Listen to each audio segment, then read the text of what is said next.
Hi hello everyone welcome to my channel Srishti tutorial for maths. ನಾನು ನಿಮ್ಮ ಪರಶುರಾಮ್. ನಾನು ಈ ಒಂದು ವಿಡಿಯೋದಲ್ಲಿ ನವೋದಯ ಹಾಗೆಯೇ ಮೊರಾರ್ಜಿಗೆ ಸಂಬಂಧಪಟ್ಟ ಹಾಗೆ ಪ್ರವೇಶ ಪರೀಕ್ಷೆಯಲ್ಲಿ ಬರ್ತಕ್ಕಂತಹ ಗಣಿತ ಪ್ರಶ್ನೆಗಳನ್ನು ನಾನು ನಿಮ್ಮ ಜೊತೆಗೆ ಹಂಚ್ಕೊಳ್ತಾ ಇದ್ದೀನಿ. ದಯವಿಟ್ಟು ನಮ್ಮ ಚಾನಲ್ ಸಬ್ಸ್ಕ್ರೈಬ್ ಮಾಡಿ, ವಿಡಿಯೋಸ್ ಲೈಕ್ ಮಾಡಿ, ಹಾಗೆ ನಿಮ್ಮ ಫ್ರೆಂಡ್ಸ್ಗೂ ಕೂಡ ಶೇರ್ ಮಾಡಿ, ಜೊತೆಗೆ ಕಮೆಂಟ್ ಮಾಡೋದನ್ನು ಮರಿಬೇಡಿ ಅಂತ ಹೇಳ್ತಾ, ಈಗ ನಾನು ಮೊದಲನೇ ಕ್ವಶನನ್ನು ಈ ಒಂದು ವಿಡಿಯೋದಲ್ಲಿ ಮೊದಲನೇ ಕ್ವಶನನ್ನು ನಾನು ನಿಮ್ಮ ಜೊತೆಗೆ ಹಂಚ್ಕೊಳ್ತಾ ಇದ್ದೀನಿ. ನೋಡಿ, ಈ ಒಂದು ನವೋದಯ ಪರೀಕ್ಷೆಯಲ್ಲಿ ಬಂದಂಥ ಒಂದು ಮಾದರಿ ಪ್ರಶ್ನೆ ಪತ್ರಿಕೆಯಲ್ಲಿ ಬಂದಂಥ ಮೊದಲನೇ ಪ್ರಶ್ನೆ, ಎಕ್ಸ್ನ ಯಾವ ಮೌಲ್ಯವು ಈ ಕೆಳಗಿನ ಹೇಳಿಕೆಯನ್ನು ನಿಜವಾಗಿಸುತ್ತದೆ ಅಂತ ಇದೆ. ನೋಡಿ ಮಕ್ಕಳೇ, ಇಲ್ಲಿ ಸಿಂಪಲ್ ಆಗಿ ನಾವು ತಿಳ್ಕೊಬೇಕಾಗಿರೋದು, ಇಲ್ಲಿ ಎಕ್ಸ್ ಇದೆ. ಇದನ್ನು ನೋಡಿದಾಗ ಬಾಡ್ಮಾಸ್ ಅಂತಕ್ಕಂಥ ಒಂದು ನಿಯಮ ಏನು ಬರುತ್ತೆ, ಬ್ರಾಕೆಟ್ ಆಫ್, ಆನಂತರ ಡಿವಿಷನ್, ಆನಂತರ ಮಲ್ಟಿಪ್ಲಿಕೇಶನ್, ಆನಂತರ ಸಬ್ಟ್ರಾಕ್ಷನ್, ನಂತರ ಅಡಿಷನ್ ಅಂತಕ್ಕಂಥ ಒಂದು ನಿಯಮ ಏನು ಬರುತ್ತೆ, ಆ ನಿಯಮದ ಪ್ರಕಾರ ನಾವಿಲ್ಲಿ ಇದನ್ನು ಎಕ್ಸ್ಪ್ಲೇನ್ ಮಾಡಬೇಕಾಗತ್ತೆ. ಅದನ್ನು ಸಾಲ್ವ್ ಮಾಡಬೇಕಾಗತ್ತೆ ಕೂಡ. ಹೇಗೆ ಸಾಲ್ವ್ ಮಾಡ್ಬೋದು ಅಂತ ನೋಡೋದಾದರೆ, ನೋಡಿ ಇಲ್ಲಿ ಮೊದಲು ಇದು ವಿಷಮ ಭಿನ್ನ ರಾಶಿನಲ್ಲಿದೆ, ಮಿಶ್ರ ಭಿನ್ನ ರಾಶಿನಲ್ಲಿದೆ. ಇದನ್ನು ವಿಷಮ ಭಿನ್ನ ರಾಶಿಗೆ ಪರಿವರ್ತನೆ ಮಾಡ್ಕೋಬೇಕು. ವಿಷಮ ಭಿನ್ನ ರಾಶಿಗೆ ಪರಿವರ್ತನೆ ಮಾಡ್ಕೊಂಡ್ರೆ 11 ಮೂರಲೆ 33, 33ಕ್ಕೆ 7 ಕೂಡಿದರೆ 40 ಆಯಿತು. ಡಿವೈಡೆಡ್ ಬೈ 11 ಇಂಟು ಇದು 11 ಡಿವೈಡೆಡ್ ಬೈ 5 ಹಾಗೆ ಇರಲಿ ಭಿನ್ನ ರಾಶಿ. ಇದಾದ ನಂತರ ಡಿವೈಡೆಡ್ ಬೈ ಇದೆ. ಇಲ್ಲಿ 3 ಮತ್ತು ಎಕ್ಸನ್ನು ಗುಣಿಸಿದರೆ 3x ಡಿವೈಡೆಡ್ ಬೈ 7 ಆಗುತ್ತೆ. Is equal to 4 divided by 3. ಈಗ ಇಲ್ಲಿ ಭಿನ್ನ ರಾಶಿಯ ಛೇದ ಮತ್ತು ಅಂಶ ಎರಡರಲ್ಲೂ 11 11 ಇರೋದ್ರಿಂದ ಭಿನ್ನ ರಾಶಿಯ ಛೇದ ಮತ್ತು ಅಂಶದಲ್ಲಿರುವಂಥ 11 ಕ್ಯಾನ್ಸಲ್ ಮಾಡ್ಬೋದು. ಹಾಗೆ ಛೇದದಲ್ಲಿರುವ 5ರಿಂದ ಭಿನ್ನ ಅಂಶದಲ್ಲಿರುವ 40 ಕ್ಯಾನ್ಸಲ್ ಮಾಡ್ಬೋದು. ಹೇಗೆ ಅಂದರೆ 5 1 5, 5 8 40. ನಿಮಗೆ ಇಲ್ಲಿ 8 ಬಂತು. ಇದಿಷ್ಟು ಬ್ರಾಕೆಟ್ ಕಂಪ್ಲೀಟ್ ಆಗಿ ನಾವು ಸಾಲ್ವ್ ಮಾಡಿದಾಗ 8 ಬರುತ್ತೆ. ನೆಕ್ಸ್ಟ್ ಇಲ್ಲಿ ನೋಡಿ ಮಕ್ಕಳೇ, ಇಲ್ಲಿ ಇದು ಡಿವೈಡೆಡ್ ಬೈ ಇದೆಯಲ್ಲ, ಡಿವೈಡೆಡ್ ಬೈಯನ್ನು ನೀವು ಇಂಟು ಮಾಡ್ಕೊಂಡ್ರೆ, ಭಿನ್ನ ರಾಶಿಯಲ್ಲಿ ಭಾಗಾಕಾರ ಮಾಡಬೇಕಾದಾಗ ಇಂಟು ಮಾಡಿದ್ರೆ ಭಿನ್ನ ರಾಶಿಯನ್ನು ವ್ಯತ್ಕ್ರಮ ರೂಪದಲ್ಲಿ ಬರ್ಕೊಳ್ತೀವಿ. ಭಿನ್ನ ರಾಶಿಯ ವ್ಯತ್ಕ್ರಮ ರೂಪ ಏನಾಗುತ್ತೆ, ಅಂಶ ಮತ್ತು ಛೇದಗಳನ್ನು ಅದಲು ಬದಲು ಮಾಡಿ ಬರ್ಕೊಳ್ಳೋದು. ನೋಡಿ, ಮೇಲ್ಗಡೆ ಛೇದ 7 ಮೇಲ್ಗಡೆ ಹೋಗುತ್ತೆ, ಕೆಳಗಡೆ 3x ಉಳ್ಕೊಳ್ಳುತ್ತೆ. Is equal to 4 divided by 3 ಅಂತ ಬರ್ಕೊಳ್ಬೋದು. ಈಗ ನಿಮಗೇನಾಗುತ್ತೆ, 8 ಮತ್ತು 7 ಗುಣಿಸಿದರೆ 8 7 56 divided by 3x is equal to 4 divided by 3. ಈಗ ಓರೆ ಗುಣಾಕಾರವನ್ನು ಮಾಡಬೇಕಾಗತ್ತೆ ನಾವು. ಓರೆ ಗುಣಾಕಾರ ಅಂತ ಬರುತ್ತೆ. ಏನಿದು ಓರೆ ಗುಣಾಕಾರ ಅಂದರೆ, ಈ ಭಿನ್ನ ರಾಶಿಯ ಛೇದದಿಂದ ಈ ಭಿನ್ನ ರಾಶಿಯ ಅಂಶವನ್ನು ಗುಣಾಕಾರ ಮಾಡೋದು. ಅಲ್ಲಿಗೆ 3x ಇಂಟು 4 ಹಾಗೆಯೇ 56 ಇಂಟು 3. ಈಗ ಇದಿಷ್ಟರಲ್ಲಿ ನೀವು ಎಕ್ಸನ್ನು ಮಾತ್ರ ಇಲ್ಲಿಟ್ಕೊಂಡು 3 ಆ ಕಡೆ ಕಳಿಸ್ಬೇಕು, 4 ಆ ಕಡೆ ಕಳಿಸ್ಬೇಕು. ಆವಾಗ ಏನಾಗುತ್ತೆ, 56 ಇಂಟು 3 ಡಿವೈಡೆಡ್ ಬೈ 3 ಈ ಕಡೆ ಬಂದಾಗ ಡಿವೈಡೆಡ್ ಬೈ 3 ಆಗುತ್ತೆ. 4 ಕೂಡ ಈ ಕಡೆ ಬಂದರೆ ಡಿವೈಡೆಡ್ ಬೈ 4 ಆಗುತ್ತೆ. ಈಗ ನೀವು 3 ಅಂಶ ಮತ್ತು ಛೇದದಲ್ಲಿರುವ 3 ಕ್ಯಾನ್ಸಲ್ ಮಾಡಿದರೆ, 4ರಿಂದ 56 ಭಾಗಾಕಾರ ಮಾಡಿದರೆ ನಿಮಗೆ 4 1 4, 1 ಉಳಿತು 16 ಆಯಿತು. 4 4 16 ಅಂದರೆ ಎಕ್ಸ್ನ ಬೆಲೆ ನೇರವಾಗಿ ಬಂದುಬಿಟ್ಟು ನಿಮಗೆ ಎಷ್ಟು ಸಿಗುತ್ತೆ, 14 ಸಿಗ್ತಾ ಇದೆ. ಆ ಪ್ರಕಾರವಾಗಿ ಇಲ್ಲಿ ನಿಮಗೆ 2ನೇ 7, 14, 7, 28 ಕೊಟ್ಟಿದ್ದಾರೆ. ಆ ಕೊಟ್ಟಿರುವಂಥ 4 ಆಪ್ಷನ್ನಲ್ಲಿ 14 ಸರಿಯಾದ ಉತ್ತರ ಆಗುತ್ತೆ. ಓಕೆನಾ. 42ನೇ ಪ್ರಶ್ನೆ ಏನು ಹೇಳುತ್ತೆ ನೋಡಿ, ಒಂದು ಹಿಂಡಿನ ಹಕ್ಕಿಗಳಲ್ಲಿ 4ನೇ 1 ಭಾಗವು ನದಿಯ ದಂಡೆಯಲ್ಲಿದೆ ಮತ್ತು ಆ ಹಿಂಡಿನ 5ನೇ 1 ಭಾಗವು ಅವುಗಳ ಗೂಡಿನಲ್ಲಿವೆ. ಉಳಿದ 22 ಪಕ್ಷಿಗಳು ಆಹಾರ ಹುಡುಕಿಕೊಂಡು ಅಲೆದಾಡುತ್ತಿವೆ. ಗೂಡಿನಲ್ಲಿರುವ ಪಕ್ಷಿಗಳ ಸಂಖ್ಯೆ ಎಷ್ಟು ಅಂತ ಪ್ರಶ್ನೆ. ಈ ಪ್ರಶ್ನೆಯನ್ನು ಸ್ವಲ್ಪ ಕ್ಲಿಯರಾಗಿ ಅರ್ಥ ಮಾಡ್ಕೋಬೇಕು. 1-2 ಸರಿ ಓದಿದರೆ ಗೊತ್ತಾಗುತ್ತೆ. ನೋಡಿ, ಇಲ್ಲಿ ಟೋಟಲ್ ಪಕ್ಷಿಗಳ ಸಂಖ್ಯೆ ಎಷ್ಟು ಅಂತ ಗೊತ್ತಿಲ್ಲ. ಆ ಇರುವ ಒಟ್ಟು ಪಕ್ಷಿಗಳ ಸಂಖ್ಯೆಯಲ್ಲಿ 4ನೇ 1 ಭಾಗದಷ್ಟು ಅಂದರೆ 1/4 ಭಾಗದಷ್ಟು ಪಕ್ಷಿಗಳು ನದಿಯ ದಂಡೆಯಲ್ಲಿ ಇದಾವೆ. ಇನ್ನು ಉಳಿದಿರುವಂಥವು ಅದರಲ್ಲಿ 5ನೇ 1 ಭಾಗದಷ್ಟು ಪಕ್ಷಿಗಳು ಏನು ಮಾಡ್ತಾ ಇದ್ದಾವೆ, ಗೂಡಿನಲ್ಲಿದ್ದಾವೆ. ಇನ್ನು ಉಳಿದಂಥ 22 ಪಕ್ಷಿಗಳು ಆಹಾರ ಹುಡುಕಿಕೊಂಡು ಅಲ್ದಾಡ್ತಾ ಇದ್ದಾವೆ. ಹಾಗಿದ್ರೆ ಗೂಡಿನಲ್ಲಿ ಒಟ್ಟು ಪಕ್ಷಿಗಳ ಸಂಖ್ಯೆ ಎಷ್ಟು ಅಂತ ಪ್ರಶ್ನೆ. ಇದನ್ನು ನಾವು ಏನು ಮಾಡ್ಬೋದು ಅಂತ ಹೇಳಿದ್ರೆ, ನಾವು ಪಕ್ಷಿಗಳ ಸಂಖ್ಯೆ ಗೊತ್ತಿಲ್ಲ ಎಷ್ಟು ಅಂತ. ಒಟ್ಟು ಪಕ್ಷಿಗಳ ಸಂಖ್ಯೆ ಯಾವಾಗ ಸಿಗುತ್ತೆ ನಿಮಗೆ ಅಂದರೆ, 4ನೇ 1 ಭಾಗದಷ್ಟು ಪಕ್ಷಿಗಳು ದಂಡೆಯಲ್ಲಿದ್ದಾವೆ, ಪ್ಲಸ್ 5ನೇ 1 ಭಾಗದಷ್ಟು ಪಕ್ಷಿಗಳು ಗೂಡಿನಲ್ಲಿದ್ದಾವೆ, ಪ್ಲಸ್ 22 ಪಕ್ಷಿಗಳು ಏನು ಮಾಡ್ತಾ ಇದ್ದಾವೆ, ಆಹಾರಕ್ಕಾಗಿ ಅಲ್ದಾಡ್ತಾ ಇದ್ದಾವೆ. ಈ ಎಲ್ಲ ಪಕ್ಷಿಗಳನ್ನು ಸೇರಿದರೆ ಒಟ್ಟು ಪಕ್ಷಿಗಳ ಸಂಖ್ಯೆ ಸಿಗುತ್ತೆ. ಅದ್ರ ಪ್ರಕಾರ 1 ಮತ್ತು x ಗುಣಿಸಿದರೆ x ಬರುತ್ತೆ, ಕೆಳಗಡೆ ಛೇದದಲ್ಲಿ 4 ಹಾಗೆ ಬರ್ಕೊಳ್ತೀರಾ. ಪ್ಲಸ್ ಇಲ್ಲಿ 1 ಮತ್ತು x ಗುಣಿಸಿದರೆ x ಬರುತ್ತೆ, ಛೇದದಲ್ಲಿ 5 ಹಾಗೆ ಬರ್ಕೊಳ್ತೀರಾ. ಈ ಎಕ್ಸನ್ನು ಈ ಕಡೆ ತಗೊಂಡು ಬಂದಿದ್ದೀನಿ ನಾನು, 22 ಆ ಕಡೆ ಒಯ್ದಿದ್ದೀನಿ. ಆಗ ಇದು ಈ ಕಡೆ ಬಂದಾಗ -x/1 ಆಯಿತು, +22 ಈ ಕಡೆ ಬಂದರೆ -22 ಆಯಿತು. ಈಗ ಇದಿಷ್ಟಕ್ಕೂ ಲಾಸ ತಗೊಂಡ್ರೆ, ಛೇದಗಳಿಗೆ ಲಾಸವನ್ನು ಪಡ್ಕೊಂಡ್ರೆ, ಛೇದಗಳ ಲಾಸ 4, 5 ಮತ್ತು 1ರ ಲಾಸ ಎಷ್ಟು ಬರುತ್ತೆ ಅಂದರೆ 20 ಬರುತ್ತೆ. 4, 5, 1ರ ಲಾಸ 20. ಈಗ ನೀವಿಲ್ಲಿ ಛೇದದಲ್ಲಿರುವ 4ಅನ್ನು 20 ಮಾಡಬೇಕಂದ್ರೆ 5ರಿಂದ ಗುಣಿಸ್ಬೇಕು. ಆಗ ಅಂಶದಲ್ಲಿರುವ ಎಕ್ಸ್ನೂ ಕೂಡ 5ರಿಂದ ಗುಣಿಸಿದರೆ 5 × x ಏನಾಗುತ್ತೆ, 5x ಆಗುತ್ತೆ. ಇಲ್ಲಿ 5ಅನ್ನು 4ರಿಂದ ಗುಣಿಸಿದರೆ ಛೇದ 20 ಬರುತ್ತೆ. ಅಂದರೆ ಮೇಲ್ಗಡೆ ಇರೋ ಅಂಶದಲ್ಲಿರುವ ಎಕ್ಸನ್ನು ಎಷ್ಟರಿಂದ ಗುಣಿಸ್ಬೇಕು, 4ರಿಂದ ಗುಣಿಸಿ. x × 4 ಮಲ್ಟಿಪ್ಲೈ ಮಾಡಿದ್ರೆ 4x. ಒಂದಿದ್ದು 20 ಆಗಬೇಕು ಅಂದರೆ 20ರಿಂದ ಗುಣಾಕಾರ ಮಾಡಬೇಕು. ಅದ್ರ ಪ್ರಕಾರ ಮೇಲ್ಗಡೆ ಇರುವ ಎಕ್ಸನ್ನು 20ರಿಂದ ಗುಣಿಸಿದರೆ 20x ಆಗುತ್ತೆ. ಸೊ ಅಲ್ಲಿಗೆ ಇಲ್ಲಿ -22 ಉಳ್ಕೊಳ್ಳುತ್ತೆ. ಈಗ ಇಲ್ಲಿ ನೋಡಿದರೆ 5, 4, 9x ಆಯಿತು. ಇದು 20x ಹಾಗೆ ಬರೀರಿ. 20ಅನ್ನು ಈಕ್ವಲಿಂದ ಆ ಕಡೆ ಕಳಿಸಿದರೆ /20 ಇದ್ದಿದ್ದು ಬಲಭಾಗಕ್ಕೆ ಕಳಿಸಿದಾಗ ಏನಾಗುತ್ತೆ, × 20 ಆಗುತ್ತೆ. ಅದರ ಪ್ರಕಾರ -22 × 20 ಆಯಿತು. ಈಗ 20ರಲ್ಲಿ 9ಅನ್ನು ಕಳೆದ್ರೆ ನಿಮಗೇನು ಬರುತ್ತೆ, -11x ಬರುತ್ತೆ, =-22 × 20. ಓಕೆನಾ. ಈಗ ಬಲಭಾಗ ಮತ್ತು ಎಡಭಾಗ ಎರಡೂ ಕಡೆನೂ ಮೈನಸ್ ಕ್ಯಾನ್ಸಲ್ ಆಗುತ್ತೆ. 11ಅನ್ನು ಈಕ್ವಲಿಂದ ಆ ಕಡೆ ಕಳಿಸಿದರೆ x =11 ಆ ಕಡೆ ಹೋದಾಗ ಮತ್ತೆ /11 ಆಗುತ್ತೆ. ಅದ್ರ ಪ್ರಕಾರ 22 × 20 /11 ಅಂತೇಳಿ ನೇರವಾಗಿ ಬರಿಬಹುದು ಮಕ್ಕಳ. ಸೊ ಈಗ ನಾವು ನೇರವಾಗಿ 11ರಿಂದ 22ಅನ್ನು ಭಾಗಿಸ್ಬಿಟ್ರೆ 11 2 22 ಬರುತ್ತೆ. ಈ 2ಅನ್ನು × 20ರಿಂದ ಗುಣಾಕಾರ ಮಾಡಿದಾಗ ನೇರವಾಗಿ ನಿಮಗೆ 2 × 20 40 ಬರ್ತಾ ಇದೆ. ಓಕೆನಾ. ಸೊ 40 ಬಂತು. ಅಲ್ಲಿ ನಿಮಗೇನು ಕೇಳಿದರೆ, ಗೂಡಿನಲ್ಲಿರುವ ಪಕ್ಷಿಗಳ ಒಟ್ಟು ಸಂಖ್ಯೆ. ಇದು ಪಕ್ಷಿಗಳ ಒಟ್ಟು ಸಂಖ್ಯೆ ಆಯಿತು. ಸೊ ಪಕ್ಷಿಗಳ ಒಟ್ಟು ಸಂಖ್ಯೆಯ ಪ್ರಕಾರವಾಗಿ ನಿಮಗಿಲ್ಲಿ 40 ಆಪ್ಷನ್ ಎದಲ್ಲಿ ಕೊಟ್ಟಿದ್ದಾರೆ. 40 ಅಂತಕ್ಕಂಥದ್ದು ಸರಿಯಾದ ಉತ್ತರ ಆಗುತ್ತೆ ಮಕ್ಕಳ. ಓಕೆನಾ. 43ನೇ ಪ್ರಶ್ನೆ ಏನು ಹೇಳುತ್ತೆ, ಅಮಿತ್ 1200 ರೂಗೆ ಒಂದು ಟೇಬಲ್ ಖರೀದಿಸಿ ಅದರ ದುರಸ್ತಿಗಾಗಿ 200 ರು ಖರ್ಚು ಮಾಡಿದನು. ಅವನು ಅದನ್ನು 1680 ರೂಗೆ ಮಾರಾಟ ಮಾಡಿದನು. ಅವನಿಗೆ ಆಗುವ ಲಾಭ ಅಥವಾ ನಷ್ಟದ ಶೇಕಡ ಅಂತ ಕೊಟ್ಟಿದ್ದಾರೆ. ಈಗ ಅವನಿಗೆ ಲಾಭ ಆಯ್ತಾ ಅಥವಾ ನಷ್ಟ ಆಯ್ತಾ ಅಂತ ಅನ್ನೋದು ಯಾವಾಗ ಗೊತ್ತಾಗುತ್ತೆ ಅಂದರೆ, ಅವನಿಗೆ ಕೊಂಡ ಬೆಲೆಗಿಂತ ಮಾರಿದ ಬೆಲೆ ಜಾಸ್ತಿ ಇದ್ದಾಗ ಅವನಿಗೆ ಲಾಭ ಆಗುತ್ತೆ. ಗೊತ್ತಾಯ್ತಲ್ವಾ. ಸೊ ಅದ್ರ ಪ್ರಕಾರ ಈಗ ನಾವು ಫಸ್ಟು ಕೊಂಡ ಬೆಲೆ ಎಷ್ಟಾಗತ್ತೆ ಅಂತ ನೋಡೋಣ. ನೋಡಿ, ಇಲ್ಲಿ ಕೊಂಡ ಬೆಲೆ ಬಂದು 1200 ರೂಪಾಯಿಗೆ ತಗೊಂಡು 200 ರೂಪಾಯಿ ಖರ್ಚು ಮಾಡಿದಾನೆ ಅದನ್ನು ದುರಸ್ತಿಗೋಸ್ಕರ. ಆಗ ಅವನು ಒಟ್ಟು ಎಷ್ಟು ತಗೊಂಡಾಗಾಯಿತು, 1400 ರೂಪಾಯಿಗೆ ಟೇಬಲನ್ನು ಖರೀದಿ ಮಾಡಿದ್ದಾನೆ. ಖರೀದಿ ಮಾಡಿದಂಥ ಟೇಬಲನ್ನು 1680 ರೂಪಾಯಿಗೆ ಮಾರಾಟ ಮಾಡಿದ್ದಾನೆ. ಇವೆರಡನ್ನು ನೋಡಿದಾಗ ಮಾರಿದ ಬೆಲೆ ಜಾಸ್ತಿ ಇರೋದ್ರಿಂದ ಲಾಭ ಆಗಿದೆ ಅಂತ ಅರ್ಥ. ಎಷ್ಟು ಲಾಭ ಬಂದಿದೆ, ಸೊ ಮಾರಿದ ಬೆಲೆನಲ್ಲಿ ಕೊಂಡ ಬೆಲೆಯನ್ನು ಏನು ಮಾಡಬೇಕು, ನೀವು ಕಳಿಬೇಕು. ಸೊ ಕಳೆದಾಗ ನಿಮಗೆ ಏನು ಸಿಗುತ್ತೆ, 1680ರಲ್ಲಿ 1200 ರೂಪಾಯಿನ ನೀವು ಕಳೆದು ಬಿಟ್ರಿ ಅಂದರೆ, ಸೊ ನೋಡಿ ಇಲ್ಲಿ ಏನಾಗುತ್ತೆ, 1680ರಲ್ಲಿ 1200 ಕಳೆದ್ರೆ ನಿಮಗೆ 480 ರೂಪಾಯಿ ಬರ್ತಾ ಇದೆ. ಇದು ಲಾಭ. ಇದನ್ನು ಶೇಕಡ ಲಾಭದಲ್ಲಿ ಹೇಳಬೇಕಾದಾಗ ಶೇಕಡ ಲಾಭ ಕಂಡುಹಿಡಿಯಲಿಕ್ಕೆ ಮತ್ತೊಂದು ಫಾರ್ಮುಲಾ ಬರುತ್ತೆ, ಸೂತ್ರ. ಶೇಕಡ ಲಾಭ = ಲಾಭ / ಕೊಂಡ ಬೆಲೆ × 100 ಅಂತ ಸೂತ್ರ ಅದು. ಸೊ ಅದಕ್ಕೆ ನೀವು ಅಪ್ಲೈ ಮಾಡಿದರೆ ನಿಮಗೆ ನೋಡಿ, ಇಲ್ಲಿ ಲಾಭ ಅಂದರೆ ಎಷ್ಟಿದೆ, 480 ರೂಪಾಯಿ ಲಾಭ. ಕೊಂಡ ಬೆಲೆ ಎಷ್ಟು, ಅವನು 1400 ರೂಪಾಯಿ ಕೊಟ್ಟು ತಗೊಂಡಿದ್ದಾನೆ ಟೇಬಲ್ನ. ಅಲ್ಲಿಗೆ ಅವನಿಗೆ ಶೇಕಡ ಲಾಭ ಎಷ್ಟು ಸಿಗುತ್ತೆ ಅಂದರೆ 0.0000 ಕ್ಯಾನ್ಸಲ್. 14ರಿಂದ 480 ಭಾಗಿಸಿದ್ರೆ 14 2 48, ಸಾರಿ 14 ಎಷ್ಟಲೇ ಬರುತ್ತೆ,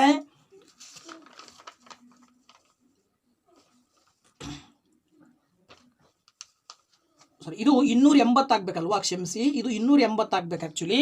ಇದು 280 ಆದರೆ ಇದು ಕೂಡ 280. ಸಲಿಗೆ 14 ಅಂದರೆ 14 2 28, ಪಕ್ಕದಲ್ಲಿ 0 ಬರೀಬೇಕು. ಆಗ ನಿಮಗೆ ಶೇಕಡ 20ರಷ್ಟು ಲಾಭ ಬರುತ್ತೆ. ಓಕೆನಾ. ಸೊ ಲಾಭ 280 ರೂಪಾಯಿ ಆದರೆ ಶೇಕಡ ಲಾಭ 20%. ಸೊ ಶೇಕಡ 20ರಷ್ಟು ಅವನು ಲಾಭವನ್ನು ಪಡ್ಕೊಳ್ತಾನೆ. ಅದ್ರ ಪ್ರಕಾರ ಶೇಕಡ 20 ಇಲ್ಲಿದೆ. ಇದು ಸರಿಯಾದ ಉತ್ತರ ಆಗುತ್ತೆ, ಆಪ್ಷನ್ ಡಿ. 44ನೇ ಪ್ರಶ್ನೆ ಬಂದ್ಬಿಟ್ಟು ಏನು ಹೇಳ್ತಾ ಇದೆ, ಈ ಕೆಳಗಿನ ಅಭಿವ್ಯಕ್ತಿಯ ಅಂದಾಜು ಫಲಿತಾಂಶ ಅಂತ ಕೊಟ್ಟಿದ್ದಾರೆ. ಇದನ್ನು ಸಂಪೂರ್ಣ ಸಂಖ್ಯೆಯಲ್ಲಿ ಹುಡುಕಿ ಬರೀಬೇಕು. ಇದನ್ನು ಕಂಪ್ಲೀಟ್ ನೀವು ನೋಡಿದಾಗ ದಶಮಾಂಶ ರೂಪದಲ್ಲಿ ಕೊಟ್ಟಿದ್ದಾರೆ. ಎಲ್ಲ ಸಂಖ್ಯೆಗಳನ್ನು ಕೊಟ್ಟಿರುವ ಎಲ್ಲ ಸಂಖ್ಯೆಗಳ ದಶಮಾಂಶ ರೂಪವನ್ನು ಗುಣಾಕಾರ ಮಾಡಿ ವ್ಯವಕಲನ ಮಾಡಿ ಕೊನೆಗೆ ಬಂದಂಥ ಉತ್ತರವನ್ನು ಅಂದಾಜು ಫಲಿತಾಂಶದಲ್ಲಿ ಬರೀಬೇಕು. ಸೊ ಹೇಗೆ ಬರೀಬಹುದು ಅಂತಕ್ಕಂಥದ್ದನ್ನು ನಾವು ನೋಡೋಣ. ಈಗ ನಾವೇನು ಮಾಡಬೇಕು ಅಂದರೆ ಅವ್ರು ಹೇಳೋ ಪ್ರಕಾರ ನೋಡಿ, ಇಲ್ಲಿ ಫಸ್ಟು 49.6 ಇಂಟು 10.2 ಗುಣಾಕಾರ ಮಾಡ್ಕೋಬೇಕು. ಏನು ಬರುತ್ತೆ ಉತ್ತರ? 2 6 12, ಹಾಗೇನೆ 2 9 18 1 19, 2 4 8 1 9, 992 ಬಂತು ಮೇಲ್ಗಡೆ. 0ಇಂದ ಗುಣಾಕಾರ ಮಾಡಿದ್ರೆ 0 ಇಂಟು 6 0, 0 ಇಂಟು 9 0, 0 ಇಂಟು 4 0. ನೆಕ್ಸ್ಟ್ 1ರಿಂದ ಗುಣಾಕಾರ ಮಾಡಿದ್ರೆ 1 6 6, 1 9 9, 1 4 4. ಸೊ ಇದನ್ನು ಇಷ್ಟನ್ನು ಕೂಡಿದರೆ 2 9 9 6 15 ಬರುತ್ತೆ. ನೆಕ್ಸ್ಟ್ 9 1 10 ಬರುತ್ತೆ. 4 1 5. ಎಷ್ಟು ಸಂಖ್ಯೆಗಳ ನಂತರ ಪಾಯಿಂಟ್ ಇದೆ? ಇಲ್ಲಿ 1 ಸಂಖ್ಯೆ ನಂತರ ಪಾಯಿಂಟು, ಇಲ್ಲಿ 1 ಸಂಖ್ಯೆ ನಂತರ ಪಾಯಿಂಟ್, ಅಲ್ಲಿ ಟೋಟಲ್ 2 ಸಂಖ್ಯೆ ನಂತರ ಪಾಯಿಂಟ್ ಇದೆ. ಅಂದರೆ ನೀವೇನು ಮಾಡಬೇಕು? 2 ಸಂಖ್ಯೆ ನಂತರ ಪಾಯಿಂಟ್ ಹಾಕಿದರೆ 505.92 ಬಂತು ಇದು ಉತ್ತರ. ನೆಕ್ಸ್ಟ್ ಇದನ್ನು ಕಂಡುಹಿಡಿಬೇಕು. ಈಗ ನೀವು ಇದನ್ನು ಕಂಡುಹಿಡಿದ್ರೆ 7 1 7, 7 7 49, ನೆಕ್ಸ್ಟ್ 9 1 9, 9 7 63, ನೆಕ್ಸ್ಟ್ 2 1 2, 2 7 14. ಸೊ ಇದಿಷ್ಟನ್ನು ಕೂಡಿದರೆ 7 9 9 18 ಬರುತ್ತೆ. ದಸ್ಕ 1. 4 3 7 2 9 1 10ಕ್ಕೆ 0, ದಸ್ಕ 1. 4 6 10 1 11ಕ್ಕೆ 0, ದಸ್ಕ 1. 11ಕ್ಕೆ 1, ದಸ್ಕ 1. 1 1 ಕೂಡಿದ್ರೆ 2 ಬರ್ತಾ ಇದೆ. ಇಲ್ಲೂ ಕೂಡ 2 ಸಂಖ್ಯೆ ಆದಮೇಲೆ ಪಾಯಿಂಟ್ ಇದೆ, ಅಲ್ಲಿಗೆ 210.87 ಬರ್ತಾ ಇದೆ. ಓಕೆನಾ ಮಕ್ಕಳ? ಸೊ ನೆಕ್ಸ್ಟ್ ಇದನ್ನು ಭಿನ್ನರಾಶಿಯನ್ನು ಈ ಒಂದು ದಶಾಂಶವನ್ನು ಗುಣಾಕಾರ ಮಾಡಿದರೆ 1 1 1, 1 5 5, next 0 into 1 0, 0 into 5 0, 2 1 2, next 2 5 10. So ಇದನ್ನು ಸಿಂಪ್ಲಿಫೈ ಮಾಡಿದ್ರೆ ನಿಮಗೆ ಏನು ಉತ್ತರ ಬರ್ತಾ ಇದೆ? 1 5 2 0 1. 2 ಸಂಖ್ಯೆ ಆದಮೇಲೆ ಪಾಯಿಂಟ್ ಇಟ್ಟರೆ 102.51. ಸೊ ಈಗ ನೀವೇನು ಮಾಡಬೇಕು? ಇವಿಷ್ಟನ್ನು ಕಳಿಬೇಕು. ಮೊದಲು ಏನು ಮಾಡಬೇಕು? 505.92ರಲ್ಲಿ ಎರಡನೇದು 210.87 ಕಳಿಬೇಕು. ಸೊ ನೋಡಿ, 2ರಲ್ಲಿ 7 ಹೋಗಲ್ಲ, ಪಕ್ಕದ ಮನೆಯಿಂದ ದಸ್ಕ ತಗೊಂಡ್ರೆ 12 ಆಗುತ್ತೆ. 12ರಲ್ಲಿ 7 ಹೋದರೆ 5, ಇಲ್ಲಿ 8 ಉಳಿದಿದೆ, 8ರಲ್ಲಿ 8 ಹೋದರೆ 0, ಇಲ್ಲಿ 5ರಲ್ಲಿ 0 ಹೋದರೆ 5, 0ಲ್ಲಿ 1 ಹೋಗಲ್ಲ, ಪಕ್ಕದ ಮನೆಯಿಂದ ದಸ್ಕ ತಗೊಂಡ್ರೆ 10, 10ರಲ್ಲಿ 1 ಹೋದರೆ 9, ಇಲ್ಲಿ 4 ಇದೆ, 4ರಲ್ಲಿ 2 ಹೋದರೆ 2, ಅಂದರೆ ಇಲ್ಲಿ 295.05 ಬಂತು. ನೆಕ್ಸ್ಟ್ ಇದರಲ್ಲಿ ಇದನ್ನು ಕಳಿಬೇಕೀಗ. 102.51 ಕಳೆದ್ರೆ ನಿಮಗೆ 5ರಲ್ಲಿ 1 ಹೋದರೆ 4 ಬರ್ತಾ ಇದೆ. ಹಾಗೆಯೇ ಮತ್ತೆ ಏನು ಮಾಡ್ಬೋದು ನೀವು? ಇಲ್ಲಿ 10ರಲ್ಲಿ 5 ಹೋದರೆ 5 ಬಂತು, ಇಲ್ಲಿ 4 ಇದೆ, 4ರಲ್ಲಿ 2 ಹೋದರೆ 2 ಬರುತ್ತೆ, 9ರಲ್ಲಿ 0 ಹೋದರೆ 9, 2ರಲ್ಲಿ 1 ಹೋದರೆ 1, 192.54 ಬರ್ತಾ ಇದೆ. ಸೊ ಇದು 192.54 ನೀವು ಅಂದಾಜು ಬೆಲೆಗೆ ಹೇಳಿದಾಗ 190ಕ್ಕೆ ಹತ್ತಿರ ಇದೆ ಈ ಸಂಖ್ಯೆ. ಈ ಸಂಖ್ಯೆ ಯಾವುದಕ್ಕೆ ಹತ್ತಿರ ಇದೆ? 190ಕ್ಕೆ ಹತ್ತಿರ ಇರೋದ್ರಿಂದ 190 ಸರಿಯಾದ ಉತ್ತರ ಆಗುತ್ತೆ. ಆ ಕಾರಣದಿಂದ ಡಿ ಆಪ್ಷನ್ ಸರಿಯಾದ ಉತ್ತರ 44ನೇ ಪ್ರಶ್ನೆಗೆ. 45ನೇ ಪ್ರಶ್ನೆ ಏನು ಹೇಳ್ತಾ ಇದೆ? ಒಂದು ವೇಳೆ 15 - 15 divided by 15 into 6 is equal to X ಆಗಿದ್ದರೆ ಆಗ ಎಕ್ಸ್ನ ಮೌಲ್ಯ ಅಂತ ಕೊಟ್ಟಿದ್ದಾರೆ. ಗೊತ್ತಾಯ್ತಲ್ಲ? ಸೊ ಇದನ್ನ ಹೇಗೆ ಮಾಡ್ಬೋದು ನಾವು ಅಂತ ಹೇಳಿದ್ರೆ ನೋಡಿ, ಇಲ್ಲಿ ತುಂಬ ಸಿಂಪಲ್ ಆಗಿ ನಾವು ಹೇಗೆ ಮಾಡ್ಬೋದು ಅಂತೇಳಿ ನಾವು ನೋಡೋದಾದ್ರೆ ನೋಡಿ, ಇಲ್ಲಿ ಕೊಟ್ಟಿದ್ದಾರೆ 15 ಮೈನಸ್ ಅವ್ರು ಕೊಟ್ಟಿರೋ ಪ್ರಕಾರ ಬರ್ಕೊಂಡ್ರೆ ಫಸ್ಟ್ ಇಲ್ಲಿ ಇಂಟು ಇದೆ, ಡಿವೈಡೆಡ್ ಬೈ ಇದೆ, ಮೈನಸ್ ಇದೆ. ನಮಗೆ ಗೊತ್ತಿರುವಂಥ ಬಾಡ್ಮಾಸ್ ರೂಲ್ನ ಪ್ರಕಾರ ಇಲ್ಲಿ 3 ಆಪರೇಷನ್ ಇರೋದ್ರಿಂದ ಮೊದಲು ಯಾವ್ದು ಮಾಡಬೇಕು? ಡಿವಿಷನ್, ಆಮೇಲೆ ಮಲ್ಟಿಪ್ಲಿಕೇಶನ್, ಆಮೇಲೆ ಅಡಿಷನ್. ಅದ್ರ ಪ್ರಕಾರ ಇಲ್ಲಿ 15ಅನ್ನು ಹಾಗೆ ಬರ್ಕೊಳ್ತೀವಿ. ಈ 15 ಡಿವೈಡೆಡ್ ಬೈ 15 ಬಾಕ್ಸ್ ಇದ್ರೆ 15ರಿಂದ 15ಅನ್ನು ಭಾಗಾಕಾರ ಮಾಡಿದರೆ 1 ಬರುತ್ತೆ. Into 6 is equal to X. ಈಗ ಒಂದು ಚಿಹ್ನೆ ಕ್ಯಾನ್ಸಲ್ ಆಯ್ತು, ಇನ್ನು 2 ಚಿಹ್ನೆ ಉಳ್ಕೊಂಡ್ವಲ್ಲ. ಇದರಲ್ಲಿ ಏನು ಮಾಡಬೇಕು? ಫಸ್ಟ್ ನೀವು ಗುಣಾಕಾರ ಮಾಡಬೇಕು. 1 ಇಂಟು 6 ಗುಣಿಸಿದ್ರೆ 6 ಬರುತ್ತೆ. ಈಗ ನೀವು 15ರಲ್ಲಿ 6 ಕಳೆದ್ರೆ, ಈಗ ನೀವು ಮೈನಸ್ ಚಿಹ್ನೆ ಒಂದೇ ಇರೋದ್ರಿಂದ 15ರಲ್ಲಿ 6 ಕಳೆದ್ರೆ ನಿಮಗೆ ಎಷ್ಟು ಬರುತ್ತೆ? 9 ಬರ್ತಾ ಇದೆ. ಸೊ ಎಕ್ಸ್ನ ಬೆಲೆ ಬಂದ್ಬಿಟ್ಟು ಎಷ್ಟು? 9. ಓಕೆನಾ? ಸೊ ಆ ಕಾರಣದಿಂದ ನಿಮಗೆ ಇಲ್ಲಿ ಸರಿಯಾದ ಉತ್ತರ ಆಪ್ಷನ್ ಸಿ ನಲ್ಲಿದೆ 9. ಸೊ ಅದನ್ನು ನೀವು ಸರಿಯಾದ ಉತ್ತರ ಅಂತೇಳಿ ಕನ್ಸಿಡರ್ ಮಾಡಬೇಕಾಗತ್ತೆ. ಇನ್ನು 46ನೇ ಪ್ರಶ್ನೆ ಏನು ಹೇಳುತ್ತೆ? ಒಂದು ಚೌಕ ಮತ್ತು ಒಂದು ಆಯತವು ಒಂದೇ ಪರಿಧಿಯನ್ನು ಹೊಂದಿರುತ್ತವೆ. ಚೌಕದ ಬದಿ 16 ಮೀಟರ್ ಮತ್ತು ಆಯತದ ಉದ್ದವು 18 ಮೀಟರ್ ಆಗಿದ್ದರೆ ಆಯತದ ಅಗಲ ಎಷ್ಟು ಅಂತ ಪ್ರಶ್ನೆ ಕೊಟ್ಟಿದ್ದಾರೆ.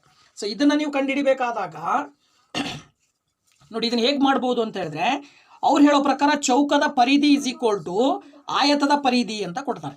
ಸೊ ಚೌಕದ ಪರಿಧಿ ಎಷ್ಟಿರುತ್ತೋ ಆಯತದ ಪರಿಧಿ ಅಷ್ಟೇ ಇರುತ್ತೆ.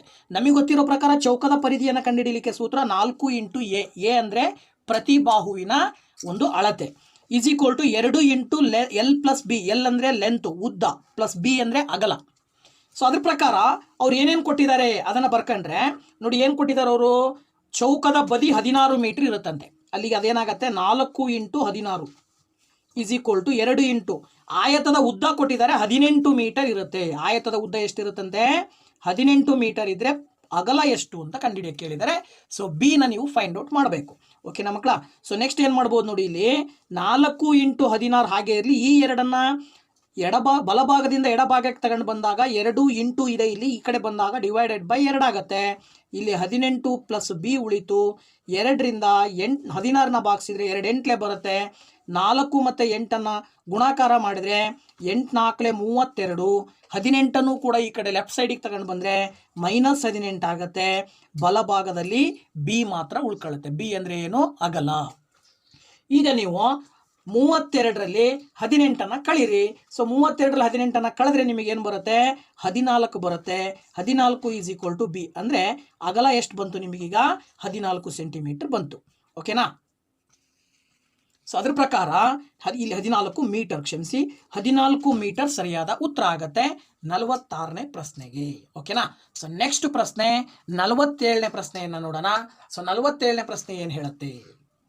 ಓಕೆ ಮಕ್ಕಳ, 47ನೇ ಪ್ರಶ್ನೆ ಏನು ಹೇಳುತ್ತೆ ನೋಡೋಣ. ಇಲ್ಲಿ ಈ ಕೆಳಗಿನವುಗಳಲ್ಲಿ ಯಾವುದು 25ಕ್ಕೆ ಸಮನಾಗಿರುವುದಿಲ್ಲ ಅಂತ ಪ್ರಶ್ನೆ ಕೊಟ್ಟಿದ್ದಾರೆ.